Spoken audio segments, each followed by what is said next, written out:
ल सो आज हामी चाहिँ यता चाहिँ यो दाजु भन्नुहोस् त थोरै इन्ट्रोडक्सन। सिङ्गर छ अनि यो क्यासलको नाम हेल्सी आमलेट क्यासल होइन। यो ठाउँ रहेको छ चाहिँ हजुरको हेल्सिङ्गर। अनि यहाँबाट पारिपट्टि चाहिँ हामी चाहिँ स्विडेनको दृश्य पनि देख्न सक्छौँ। आज हामी चाहिँ यसो घुम्ने क्रममा बिदा भएको हुनाले हाम्रो गिरी दाजुसँग चाहिँ हामीहरू गइरहेका छौँ। अनि हाम्रो सानो बाबु पनि छन्, आइ गरिदियो नो क्यामेरामा आउने ओके। यो रहेको छ हाम्रो Castle from the right side. बन्द बोटा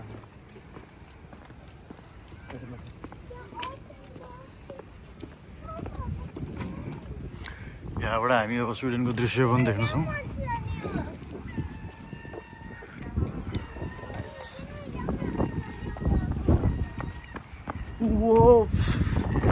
यस फाइनली हामी अब क्यासलमा आइपुगेका छौँ।